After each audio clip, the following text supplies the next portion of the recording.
انتقام قسط نمبر 213۔ ایک طرف تم اور تمہارا نائب مجھے یقین دلا رہے ہو کہ تشویش کی کوئی بات نہیں، دوسری طرف تم مجھ سے ایسی باتیں کر رہی ہو۔ اینڈریو کو سن کر غصہ آ گیا۔ میں صرف احتیاطاً کہہ رہی ہوں، ورنہ واقعی تشویش کی کوئی بات نہیں ہے۔ بس تو پھر رہنے دو، وہ صبح بہت جلدی اٹھنے کا عادی ہے، بہتر ہے کہ اس کی نیند خراب نہ کی جائے۔ اینڈریو نے اپنی بات ختم ہی کی تھی کہ نائب کے بھیجے ہوئے دونوں آدمی دستک دے کر کمرے کے اندر آ گئے۔ اب آپ کو زحمت کرنا ہوگی۔ سونیا نے پروفیسر کو دیکھا تو وہ سر ہلاتا ہوا کمرے سے باہر نکلنے کی حرکت میں آ گیا۔ سونیا دونوں آدمی بھی اس کے پیچھے چل پڑے۔ اصل مسئلہ یہ تھا کہ سونیا کو اس عمارت میں بنائے گئے خفیہ راستے کے ایگزٹ اور انٹری پوائنٹس کا علم تھا، لیکن اس راستے کو کھولنے کے کوڈ صرف پروفیسر ہی کو معلوم تھے، اس لیے اسے راضی کرنا بہت ضروری تھا۔ اور بھی ایک کام کر گزری تھی۔ سب کلیئر ہے نا؟ کہیں کوئی کنفیوژن تو نہیں؟ جب وہ طویل سرنگما راستے سے گزر کر ایگزٹ پوائنٹ پر پہنچے تو سونیا نے دونوں آدمیوں سے سوال کیا، نو میم، کہیں کوئی کنفیوژن نہیں ہے؟ انہوں نے اسے جواب دیا۔ اس دوران اینڈریو پاسورڈ لگا کر خفیہ راستہ کھول چکا تھا۔ وہ دونوں ہاتھ ہلا کر باہر نکل گئے۔ ان کے نکلتے ہی اینڈریو نے دوبارہ راستہ بند کرنا چاہا، لیکن سونیا نے اچانک ہاتھ گھما کر اس کی گردن پر کھڑی ہتھیلی کا ایسا وار کیا کہ پروفیسر خود کو سنبھال نہ سکا اور تڑا کر نیچے آ گرا۔ اس دوران اسے باہر بھی کچھ ہلچل سی محسوس ہوئی۔ پروفیسر کی طرف سے مطمئن ہو کر اس نے باہر جھانکا تو کچھ دیر قبل باہر نکلنے میں دونوں آدمی ایک طرف بے ہوش پڑے دکھائی دیے۔ ان بے ہوش افراد کے آس پاس کچھ سائے حرکت کر رہے تھے، جس کے ہاتھ لہرانے پر تیزی سے اندر آ گئے۔ سب ٹھیک ہے؟ ایک سائے نے اس کے قریب رک کر پوچھا تو اس نے پہلے اس بات میں سر ہلایا، پھر بتانے لگی، تم لوگوں کو صرف چند ملازمین اور چینی نیاد زاو شو کا انتظام کرنا پڑے گا۔ یہ صبر سوئے ہوئے ہیں، اس لیے اس کام میں کوئی دشواری نہیں پیش آئے گی۔ اصل کام برفانی انسانوں کو بے ہوش کرنے اور انہیں یہاں سے نکال لے جانے کا ہے۔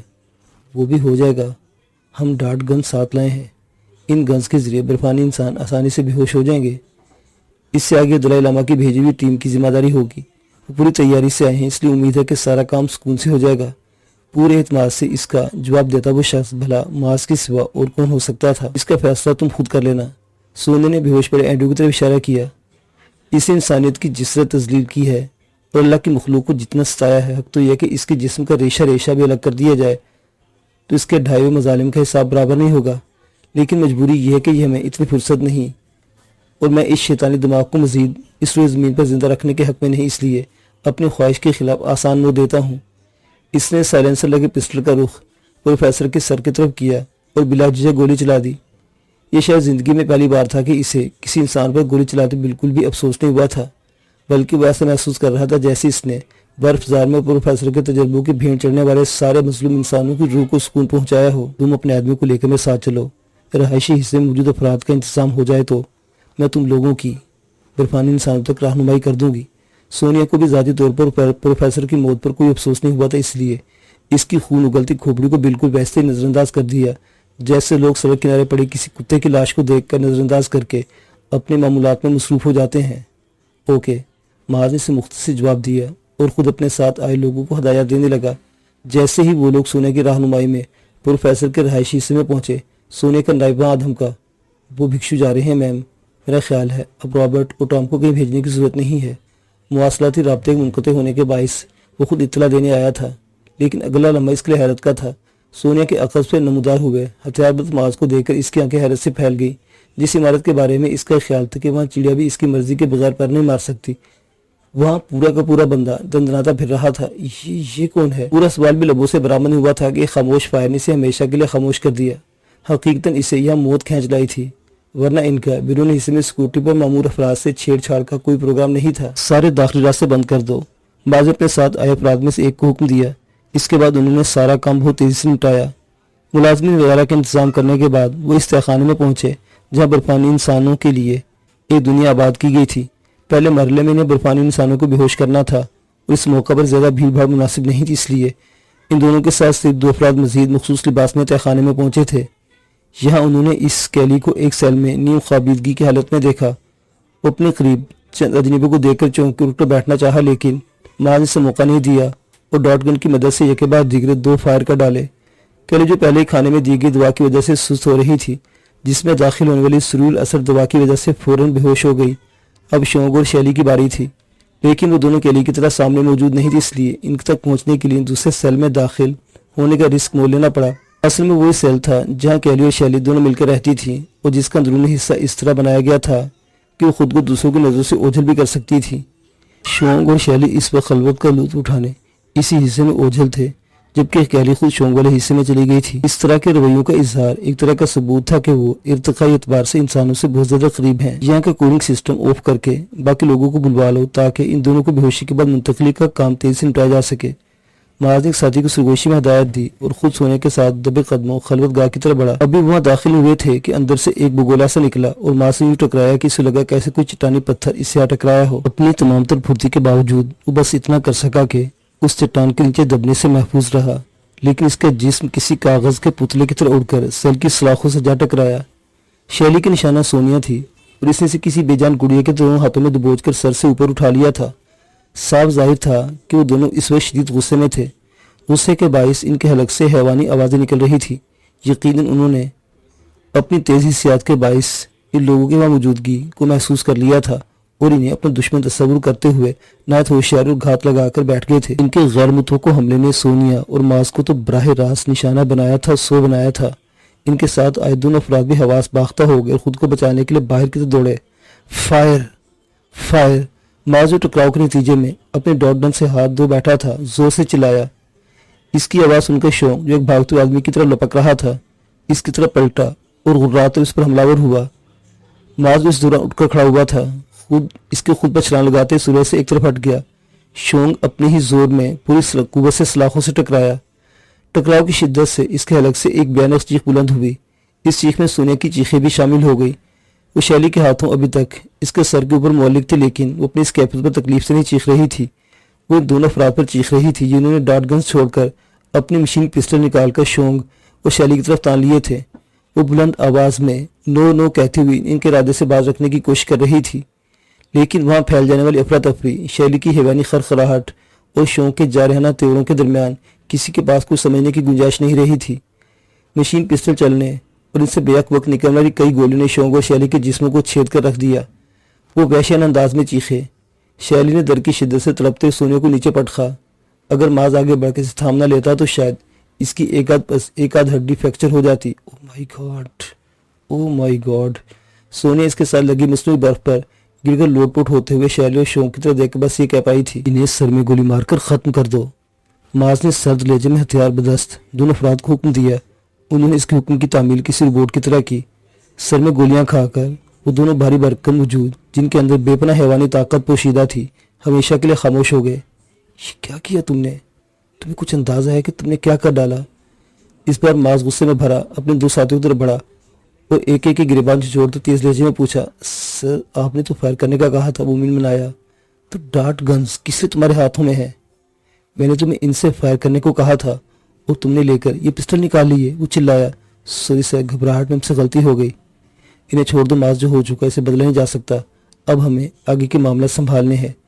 سونے نے آگے بڑھ کر اس کے شانے پر رکھتے ہوئے سجھایا تو ماز بھی ڈھیلا پڑ گیا۔ واقعی جو ہو چکا تھا وہ ہو چکا تھا، اب انہیں صورتحال کو سنبھالنا تھا۔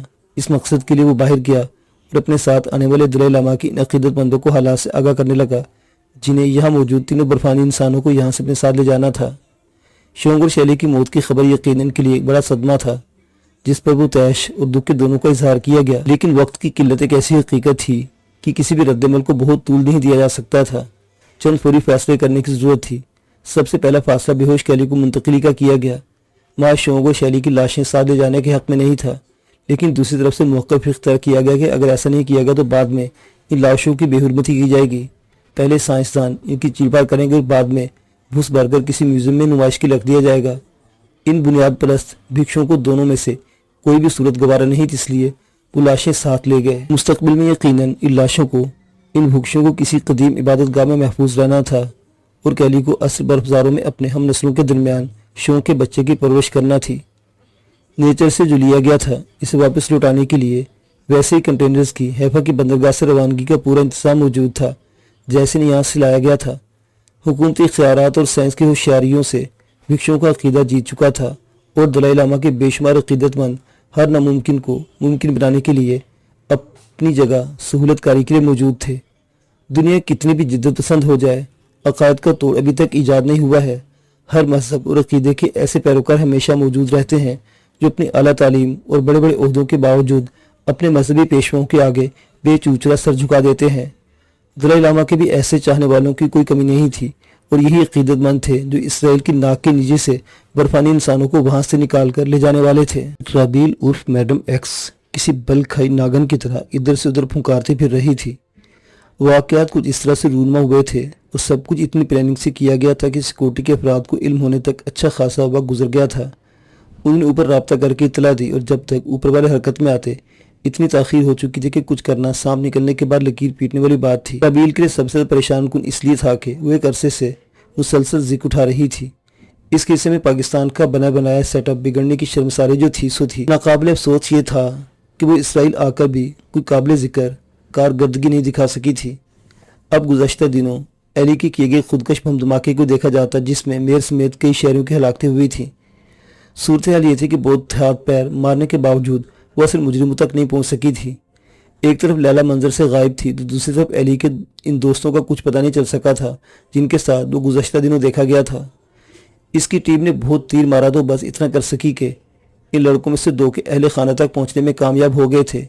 ایک کے گھر میں صرف بوڑھے والدین تھے جن میں سے باپ اندھا، جبکہ دوسرے کا پورا خاندان پہلے ہی اسرائیلی فوج کے ہاتھوں ختم ہو چکا تھا۔ صرف ایک بھائی زندہ تھا جو بیرون ملک زیر تعلیم تھا۔ وہ زیر تعلیم لڑکا ان کی رسائی میں نہیں تھا اور بوڑھے جوڑے سے کچھ بھی حاصل نہیں ہوا تھا۔ الٹا فلسطینیوں کو موقع مل گیا تھا کہ سوشل میڈیا پر تصویریں وائرل کر کے واویلا کر سکیں کہ اسرائیل بوڑھے اور نہتے فلسطینیوں پر ظلم ڈھا رہا ہے۔ اگرچہ اسرائیل نے ایسے کسی واویلے پر دھیان دینے کی قسم اٹھا رکھی تھی، لیکن دوست ممالک کو کچھ نہ کچھ تو وضاحتیں دینا ہی پڑتی تھی۔ وہ بھی اس بم بلاسٹ والے واقعے کے دباؤ سے نہیں نکل سکی تھی کہ یہ واقعہ پیش آ گیا تھا، اور سونیا جسے اس نے یہاں سیکورٹی انچارج بنا کر تعینات کیا تھا منظر سے غائب تھی۔ یہاں کر اسے جو تفصیلات حاصل ہوئی تھی اس سے اندازہ لگایا تھا کہ جو کچھ پیش آیا اس میں سونیا کا کہیں نہ کوئی کردار ضرور تھا۔ بھکشوؤں کے مذہبی جلوس کے بارے میں سارے آفیشلز کو علم تھا۔ ان کے سرکل کی طرف سے اس جلوس کی باقاعدہ اجازت دی گئی تھی۔ جلوس بالکل پرامن رہا تھا اور اس کے ساتھ چلنے والے پولیس اہلکاروں نے کسی قسم کی بدامنی کی شکایت نہیں کی تھی، لیکن یہ طے تھا کہ جو کچھ ہوا اسی عرصے میں ہوا جب بھکشو اس عمارت کے سامنے موجود تھے۔ وہاں موجود اہلکاروں کے مطابق اس طرح اچانک اتنی بڑی تعداد میں بھکشوؤں کے بعد جمع ہونے سے سب لوگ پریشان ہو گئے تھے۔ اس موقع پر سونیا کا فرض تھا کہ اول تو جلوس کے گزر جانے تک اپنے ماتحتوں کو پوری طرح چوکس رہنے کی ہدایت کرتی، 2 منٹ تسلی دیتی کہ کسی کو پینک ہونے کی ضرورت نہیں ہے، لیکن اس نے تو سرے سے آفیشیل ای میل ہی ڈیلیٹ کر دی تھی، اور یہ ایک چیز ہی اسے مشکوک بنانے کے لیے کافی تھی۔ رہی صحیح کسر اندر نصب کیمروں کی فوٹیج غائب ہونے سے پوری ہو گئی تھی۔ محسوس ہی ہو رہا تھا کہ سونیا نے بھکشوؤں کے جلوس کی اطلاع کا فائدہ اٹھاتے ہوئے کسی کے ساتھ مل کر پورا منصوبہ تیار کیا، اور ایک ایسے وقت میں جبکہ سب کی توجہ مکمل طور پر باہر کی طرف مبذول تھی اندر سے یہ کارروائی کر ڈالی تھی۔ دھوکے باز، یہ سارا اثر اس بے وفا خون کا ہے جو تیری رگوں میں دوڑتا ہے۔ تصور میں سونیا کا چہرہ دیکھتی وہ تنفر سے سوچنے میں اس قدر مگن ہو گئی کہ اپنے بجتے خون کا بھی ہوش نہیں تھا۔ آخر کار ایک اہلکار کو اسے توجہ دلانا پڑی۔ اس نے چونک کر کال رسیو کی دوسری طرف کی بات سننے لگی، لیکن سر، دوسری طرف سے اس کے سر پر جو بم پھوڑا گیا تھا وہ غیر متوقع نہ ہونے کے باوجود اس کے لیے صدمے کا باعث تھا۔ سر پٹا کر کچھ کہنے کی کوشش کی، لیکن آج اس کی مہلت ختم ہو گئی تھی۔ اسے بولنے کا موقع نہیں دیا گیا، حکم سنایا گیا۔ حکم ایسا تھا کہ وہ کال ختم ہونے کے بعد بھی اپنی جگہ ساکت کھڑی رہی۔ اس سکتے کو ہاتھ میں بریف کیس لے کر اندر داخل ہونے والے سمارٹ سے آدمی کی آہٹ نے توڑا۔ میں جیمز ہوں۔ یقیناً اب تک آپ کو آرڈرز مل گئے ہوں گے کہ آپ مجھے چارج دینے کے لیے تیار ہیں۔ آنکھوں پر سیاہ گلاسز اتارتے ہوئے وہ مہذب لہجے میں اس سے مخاطب ہوا۔ وہ کسی بھی چیز کے لیے تیار نہیں تھی، اسے اپنی جگہ چھوڑنا منظور نہیں تھا، لیکن یہ بھی جانتی تھی کہ انکار کی کوئی گنجائش نہیں۔ چنانچہ سوتے ہوئے چہرے کے ساتھ وہ مشکل سر کو اسبات میں جنبش تھی اور پرس میں ہاتھ ڈال کر ایک ڈبیا باہر نکالی۔ ڈبیا کھولنے پر اندر سے 6 کون والا گولڈن ہولسٹر برآمد ہوا۔ اس نے اپنی خدمات کے عوض بہت کم عمری میں اسٹار حاصل کیا تھا، لیکن اب وہ اس اسٹار سے محروم کی جا رہی تھی۔ اسٹار پر آخری حسرت زدہ نظر ڈال کر اس نے اسے جیمز کے حوالے کیا اور ایک جھٹکے سے باہر نکل گئی۔ وہ دکھ اور احساس توہین کی انتہا پر تھی اور بس نہیں چل رہا تھا کہ سونیا سامنے ہو تو اس کا ریشہ ریشہ ادھیر ڈالے، مگر مسئلہ یہ نہیں تھا کہ نہ تو سونیا سامنے تھی اور نہ ہی اپنا ایسا کوئی نشان پتہ چھوڑ گئی تھی جس کے ذریعے اس تک پہنچا جا سکے۔ اس سے یہ بھی سمجھ نہیں آ رہی تھی کہ برفانی انسانوں کو غائب کرنے والے کون تھے اور سونیا کا ان سے کیا تعلق تھا۔ میں تمہارا بہت شکر گزار ہوں سونیا، تم نے میرے لیے اتنا کچھ کیا ہے کہ میں خود کو تمہارا مقروض محسوس کرتا ہوں، اور اب تم نے جو کچھ کیا ہے وہ تو انتہا ہے، مجھے اندازہ ہے کہ آج کے بعد تم کبھی اسرائیل کی سرزمین پر آزادانہ چل پھر نہیں سکو گی۔ سونیا کا انتہا انکساری سے شکریہ ادا کرتے ہوئے معاذ کو اچھی طرح یاد تھا کہ کبھی وہ اس کے اتنی قابل نفرت ہوتی تھی کہ شاید وہ اس کی زندگی میں آنے والی پہلی ہستی تھی جسے وہ دل میں قتل کر دینے کی خواہش رکھتا تھا۔ زندگی میں آنے والے لوگ ایسے ہوا کرتے ہیں، کہیں بھی کچھ بھی بدل سکتا ہے اور کبھی آپ کو حیرت کا جھٹکا لگ سکتا ہے۔ چند برس قبل اس نے اسرائیل آنے کے متعلق سوچا بھی نہیں تھا، لیکن اب وہ یہاں موجود تھا اور نہیں جانتا تھا کہ کبھی یہاں سے زندہ واپس لوٹ سکے گا یا نہیں۔ جیسے اس کی زندگی بدل گئی تھی، ایسے سونے کے لیے سوچ کا رخ بھی بدل گیا تھا۔ تم میرا شکریہ کیوں ادا کر رہے ہو معاذ؟ میں یہ بات تم سے پہلے بھی کہہ چکی ہوں گے، میں تمہارے ساتھ تمہاری خاطر نہیں بلکہ اپنے دل کی اطمینان کے لیے دے رہی ہوں۔ اتنی زندگی گزارنے اور زندگی میں بہت کچھ کر گزرنے کے بعد مجھے احساس ہوا کہ حق کے ساتھ کھڑے رہنے میں کیسا لطف ہوتا ہے۔ اسے جواب دیتے ہوئے ذرا سا مسکرائی، پھر ذرا آگے کو جھکتے بولی، زندگی ہمیشہ خطرے میں ہوتی ہے اور زندہ رہنے کے آپشنز بھی ہمیشہ کھلے رہتے ہیں، بس بات انسان کے پاس موجود مہلت کی ہوتی ہے۔ مہلت ختم ہو جائے تو سارے آپشنز ختم ہو جاتے ہیں، مہلت باقی ہو تو مواقع ہوتے ہیں۔ آخری قسمت لیلا وہابی کو بھی تو یہاں سے نکال کر لے گئی نا، اگر میں چاہوں گی تو میرا بھی کوئی نہ کوئی انتظام ہو جائے گا۔ ہاں کیا تو تم ٹھیک رہی ہو، اور میں یہ بھی مان لیتا ہوں کہ تم نے میری خاطر کچھ نہیں کیا، لیکن ایک عدد شکریہ تو میرا فرض بنتا ہے۔ کسی بھی سوچ کے ساتھ صحیح تو میرے کام تو آئی ہو اور وہاں میرے لیے آسانیاں پیدا کی جہاں کوئی دوسرا شاید ہی میرا ساتھ دے پاتا۔ ہماری زندگی کانٹوں پر گھسیٹنے والوں میں تو میرا نام سر فہرست ہے۔ اس کی آنکھوں سے اداسی چھلکی، گزری باتوں کو جانے دو۔ پہلے مجھے اس سب پر بہت غصہ آتا تھا، لیکن اب میں سوچتا ہوں کہ قدرت نے شاید سب کچھ اسی طرح ترتیب دیا تھا۔ اگر میری زندگی میں یہ سب کچھ نہ ہوتا تو میں ابھی ان ہزاروں لاکھوں نوجوانوں کی طرح ڈگری مکمل کر کے جاب کرنے اور شادی کر کے 20 بچوں کو پالنے جیسے عام سے عام کام میں مرکھپ جاتا۔ آج کم از کم میرے پاس کرنے کو کچھ تو ہے۔ مجھے لگتا ہے کہ جب میں اس دنیا سے جاؤں گا تو ایک بے مقصد زندگی گزار کر نہیں جاؤں گا۔ ہاں یہ بھی ٹھیک کہہ رہے ہو تم، سونے نے اسے اتفاق کیا۔ تمہاری لیے دلائل عامہ کی طرف سے پیشکش ہے، اگر تم چاہو تو وہاں آرام سے تم یہاں سے نکال سکتے ہیں۔ معاذ سے بتایا، میری طرف سے ان کا شکریہ ادا کرنا، لیکن میں تمہیں چھوڑ کر کہیں نہیں جاؤں گی۔ اس کے باوجود کہ میں ایک ایسا مرد ہوں جس کے دل پر کسی اور عورت کی حکمرانی ہے۔ اس کے قطعیت سے کیے گئے انکار پر معاذ نے اس کی کچھ دن پہلے کہی گئی بات یاد دلا کے اسے چھیڑا۔ ہاں اس کے باوجود، کیونکہ جو تمہارے دل پر حکمران ہے وہ مجھے بھی پیاری ہے اور میں اپنا فرض سمجھتی ہوں کہ اس کی غیر موجودگی میں تمہارا خیال رکھوں۔ ہاں جس دن وہ آ گئی تمہاری لگام اس کے ہاتھوں میں تھما کر خود پیچھے ہٹ جاؤں گی۔ سونے نے اس کی چھیڑ کا قطعی اثر نہیں لیا۔ میں کوئی گھوڑا ہوں جس کی لگامیں کسی کو تھمائی جا رہی ہیں؟ معاذ نے منصور ناراضگی کا اظہار کیا۔ سنا ہے مرد سرکش گھوڑے کی مانند ہوتا ہے، اور تمہیں تو میں نے واقعی ایسا پایا ہے۔ میری ماں نے کتنی کوشش کی تمہیں لگام ڈالنے کی، لیکن نہیں ڈال سکی نا۔ وہ الگ بات تھی، جہاں جنگ لڑنا ہو وہ مرد ڈٹ جاتے ہیں، لیکن بات محبت کی ہو تو سرنگو کرنے میں بھی بہت سرور ہوتا ہے۔ بہت باتیں بنانا سیکھ لی ہیں۔ سونیا کی آنکھوں میں وہی رنگ اترنے لگا جنہیں وہ اس سے چھپانے کی کوشش کرتی تھی۔ زندگی نے جہاں بہت کچھ سکھایا ہے وہاں ایک ہنر یہ بھی صحیح۔ معاذ ہنسا، پھر سے فون کی گھنٹی بجتی کی طرف متوجہ ہو گیا۔ ہیلو کہنے کے بعد اس نے دوسری طرف کی بات خاموشی سے سنی، اوکے کہہ کر سلسلہ منقطع کر دیا۔ مجھے ایک کام سے جانا ہے، تم جب تک آرام کرو۔ سونیا کی سوالہ نظروں کو خود پر مرکوز محسوس کر کے اس نے کہا، کیا مجھے اس کام میں شامل نہیں کیا جا سکتا؟ نہیں، وہ کام ایسا نہیں جس میں تمہاری شمولیت ضروری ہو۔ خامخواہ باہر نکل کر خود کو خطرے میں ڈالنے کی کیا ضرورت ہے؟ معاذ نے سرسری لہجے میں سے جواب دیا، لیکن اس پر جو اجلا طاری تھی سونیا اسے محسوس کر سکتی تھی۔